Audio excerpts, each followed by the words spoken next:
This film is sponsored by New York Life and its dedicated agents, proud sponsors of NFL Team Highlight Films. New York Life, the company you keep. The dawn of a new day in the National Football League. A new team, the Jacksonville Jaguars, emerges from the unknown with all the hope and promise of the future before them. It is a future as limitless as a dream, and right from the opening kickoff, the Jaguars displayed a passion for the game that knew no bounds. And the kickoff is underway. The crowd comes to its feet.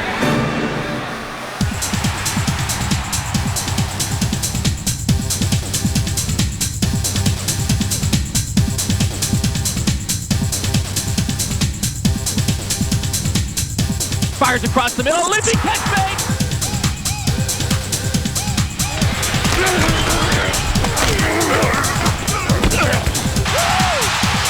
Brunell rolling. Now he's on the run left. Handoff, running right. Lofting it downfield for Pete Mitchell. Mitchell makes the catch at the 30 over the shoulder. Earning 4 victories in its inaugural season, Jacksonville soared above expansion team expectations and laid the foundation upon which future Jaguar teams will build the tradition.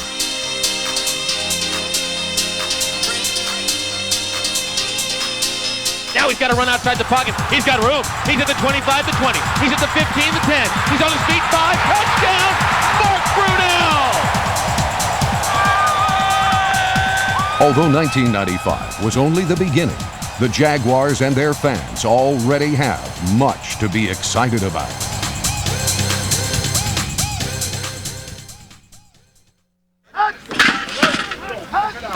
The proud owner of the NFL's 30th franchise, Wayne Weaver's first move was to hand off the coaching responsibilities to Tom Coughlin. Wayne is a person who believes in doing very thorough research about the people that he hires, and then when he hires them, he's there for guidance and for direction, but he wants you to be hands-on, and he wants to give you the ball and let you run with it. Known for his no-nonsense approach, Coughlin ran a tight ship. Come on, Roger, look it in. You got to look it all the way in. It's not tough enough for you, huh? Well, we can do something about that. We can do something about that. Let's go, fellas. Let's go. Pay attention back here now. Pay attention. Where are they? What? Your knee pads. Put them in there. It's going to cost you some money. Jacksonville put its money where its mouth was, signing the first class of coveted collegiates on the same day, an event unprecedented in the league. Michael Hugh managed to ink the entire freshman class at one time in a show of unity, while also adding a core of veteran free agents. Led by a nucleus of blooming talent, the Jaguars headed into their first preseason test against their expansion counterparts, the Carolina Panthers. I'm from Jacksonville, and I'm here because we've been searching for an NFL team for 25 years. First time in NFL history where 2 brand new expansion teams are fighting head-to-head, first game of the season. Gentlemen, let me just say this to you, okay? This is a very historical, traditional day in the National Football League history. You can feel it when you enter that hall over there. It touches our history because just now, 1 minute ago, our flag was raised along with the other 29 flags of the National Football League franchise. Get ready, baby, there's a new cat in the block, Jacksonville Jaguar! Get yourself ready to go. Ready to go. You come off the ball. If you don't know who to block, just go pick one out, man, and go 100 miles an hour.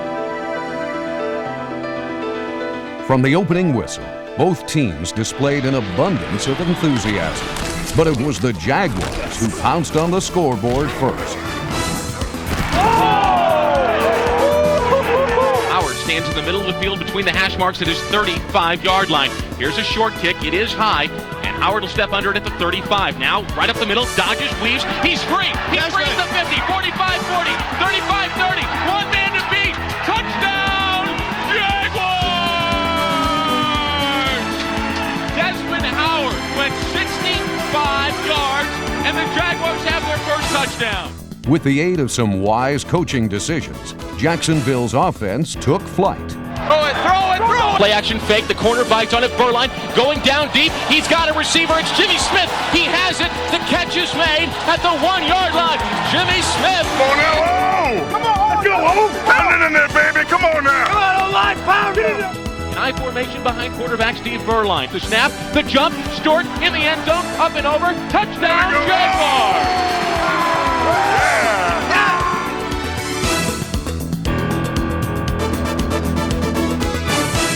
In a game where the outcome was insignificant, the Jaguars showcased a vast array of weapons and served notice to a national television audience that they had the tools to build a successful franchise.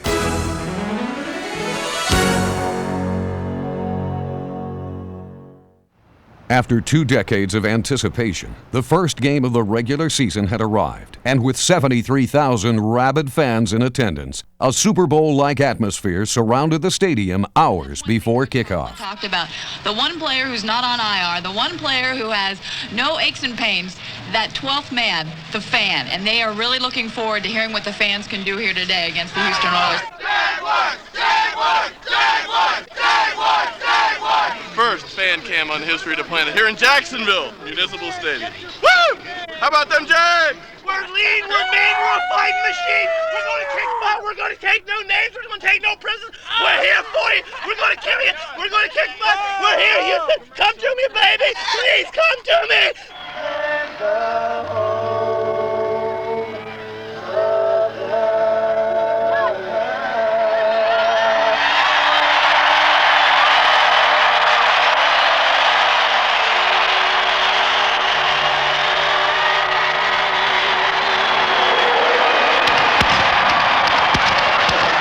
Coughlin's troops had grown from boys to men in a grueling summer of practice, practice, and more practice.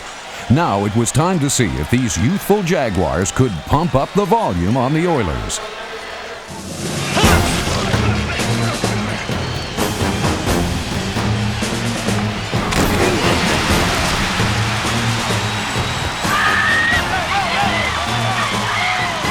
Although Houston marched the opening drive into the end zone, they would never hit 6 again, as the Jaguars' defense did most of the hitting for the rest of the afternoon.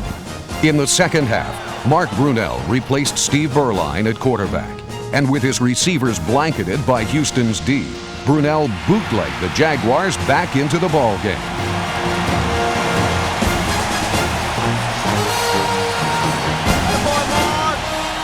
Trailing by a touchdown, Jacksonville had a chance to tie the game during the final minute of play. But the Oilers' experienced secondary canceled the Jaguars' spirited comeback.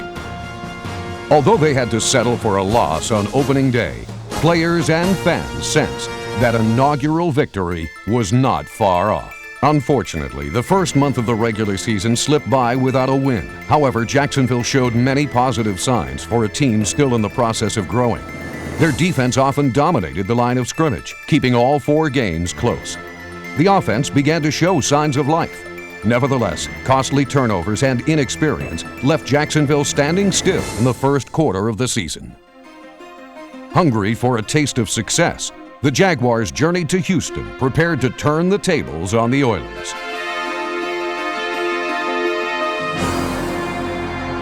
And in the early going, Jacksonville's defense flipped the script on Houston's running game, forcing 2 first-half fumbles.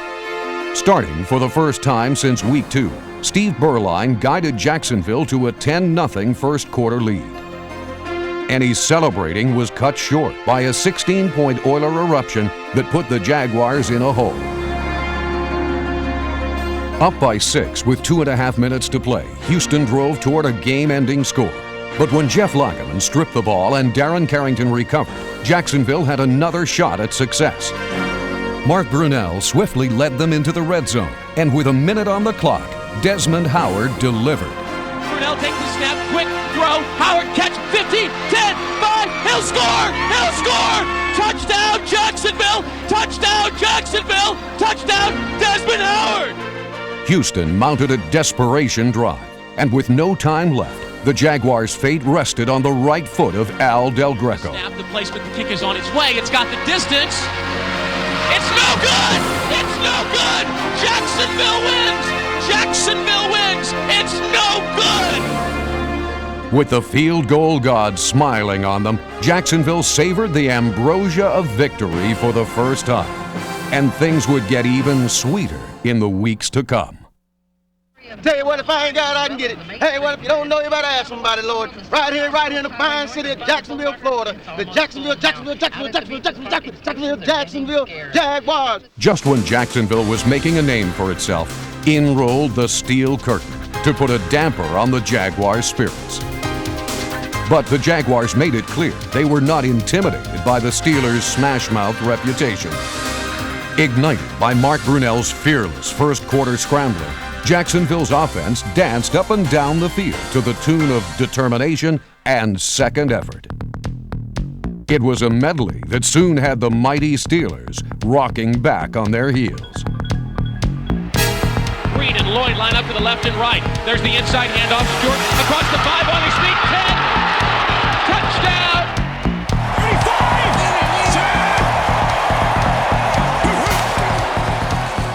There's the snap. Brunell stands in the pocket. Fires to center. Tillman. Touchdown. Stays on his feet. Touchdown, Jacksonville.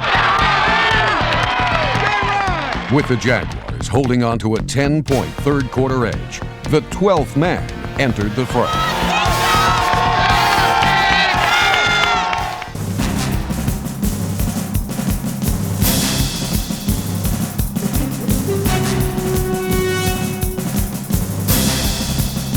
Three second-half Steeler drives into the red zone resulted in just 2 field goals, as Pittsburgh's expectations were smothered in a sea of teal, black, and gold.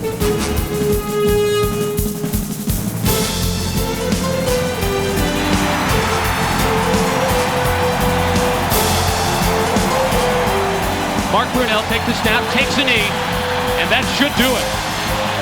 It does. Jaguars win it.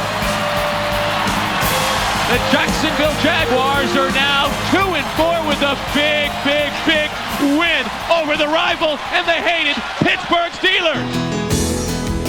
Following the Steelers' win, these child prodigies would learn firsthand that football is indeed a game of inches.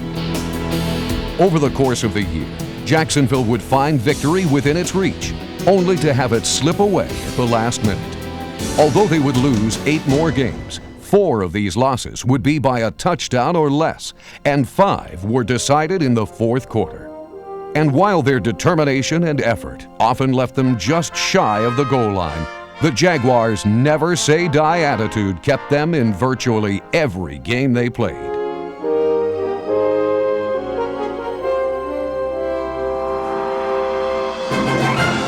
Jacksonville turned many ahead in its first season. The Jaguars posted a .500 record in their division, becoming the first expansion team ever to accomplish this feat. And by steamrolling the Browns twice, they became the first expansion team since the 1966 Miami Dolphins to sweep an opponent. They matched the best athletes in the world stride for stride, and fearlessly rode through the heart of enemy territory.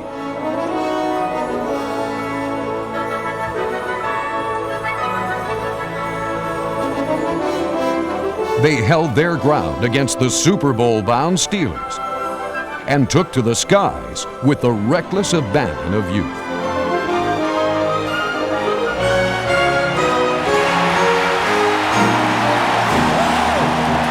In only 16 games, they entertained the notion of excellence, and in the process, earned the love of their fans and the respect of their peers.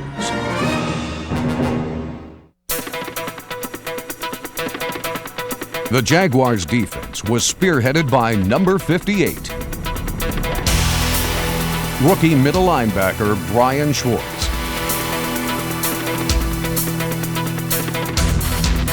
Despite starting only 9 games, the hard-hitting Schwartz led the team in tackles. A second-round draft choice out of Augustana, Schwartz will be a defensive catalyst for Jacksonville in 1996. At outside linebacker, Joel Smink, number 99, was the sack and strip champ with 4 sacks and 4 forced fumbles. On the other side of the field, Mark Williams rounded out a solid young linebacking core. The front 4 was guided by veteran defensive end Jeff Lagum, number 56, the inspirational leader of the team. 16-game start, defensive tackle Kelvin Pritchett marshaled 101 tackles on the year. Defensive end Ernie Logan offered excellent run support and garnered 3 sacks, as did Don Davey, a 16-game starter and jack of all trades. The Jaguars countered enemy bombing attempts with a fleet secondary that prevented the big play. Veteran corner Vinnie Clark, number 27, was a stalwart, starting all 16 games. And rookie Travis Davis was promoted from special team standout to strong safety. At free safety, Harry Colin led the team with 3 interceptions. Corner Mickey Washington, number 25, had 65 tackles and scored the only defensive touchdown of the season. And it's picked off down the sideline. Mickey Washington, 25-20, 15-10-5, touchdown Jaguars! Punter Brian Barker put a positive spin on 95 by leading the league in net punting with the help of special teams warriors like Santo Stevens, Dave Thomas, and Mike Dumas. Barker became the first Jaguar to lead the NFL in a major statistical category, while being voted the alternate for the Pro Bowl. Former Heisman Trophy winner Desmond Howard ranked 5th in the AFC with an average of 10.3 yards per punt return. Howard also chipped in 26 catches and a touchdown as a receiver.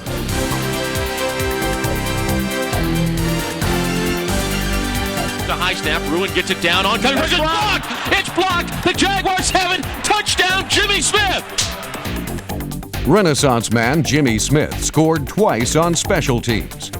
The pièce de résistance was a duet with Howard in Week 14 against the Broncos. Kickoff, Desmond Howard's got it at the 10, has blockers 15. Now there's a reverse play. He throws it across the field to Cedric Tillman, Jimmy Smith. Jimmy Smith down the sideline. Here he goes, 40. He's got room. He could go.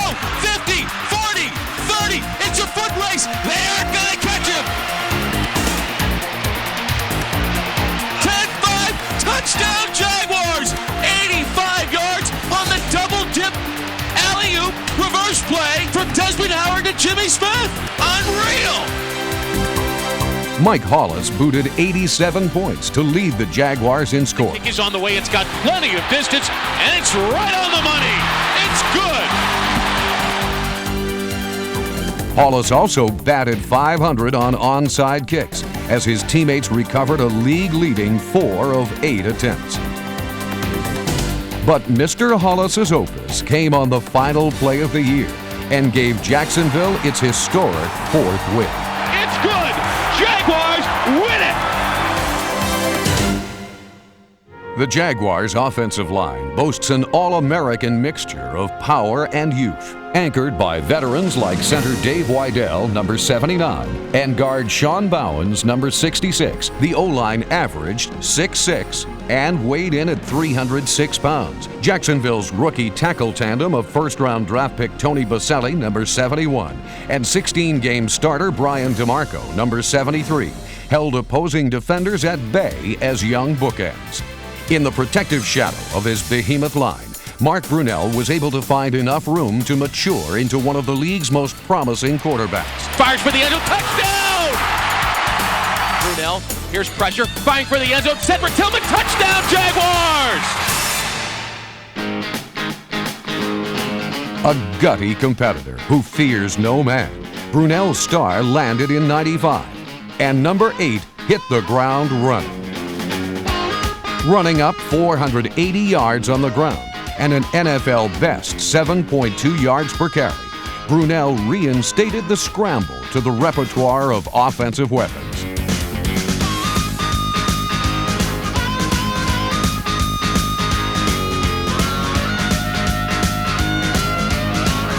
He'll have the first down and the touchdown! Brunell iced his rushing achievements with 4 touchdowns and an assortment of slides that earned high marks among the Jaguar faithful. But Brunell wasn't just the Lou Brock of quarterbacks. His arm had home run capabilities as well. Downfield, he's looking for Jimmy Smith. He throws it. Catch is made. That's Willie Jackson. He's at the 30. He's on his feet. He wasn't touched. Touchdown, Jackson. Brunell finished with over 2,000 yards in the air, 15 touchdowns and only 7 interceptions, giving him the highest passing rating of all time among expansion quarterbacks. With the elusiveness of Steve Young and the toughness of a linebacker, Mark Brunell looks to guide the Jaguars into a promising future.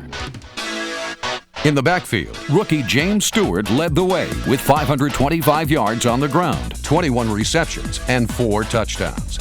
Despite starting only 8 games, Stewart displayed an explosiveness and ability to break tackles that marks him as a potential 1,000-yard ball carrier. The snap, again the handoff, James Stewart across the 5, dances his way into the end zone through a pile of white shirts. Touchdown, James Stewart.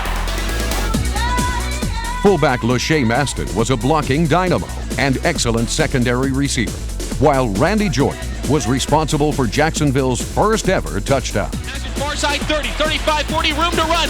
Midfield 50, he's gone. 30, 25, 20, 15, 10, 5, touchdown, Jaguars! At tight end, Rich Griffith, number 85, was the starter, in addition to performing long snapping duties for the entire season. Pete Mitchell, number 83, emerged as one of Brunell's go-to guys, coming off the bench to record 41 catches for 527 yards and 2 touchdowns. He'll drop straight back, looking to throw into the end zone, now has a receiver, catch, big touchdown! With only 1 start to his name, Mitchell ranked second in the NFL to the Colts' Ken Dilger for receptions by a rookie tight end. Another pleasant surprise for the Jaguars was receiver Willie Jackson. Now stands looking for the end zone, a leaping catch, big touchdown!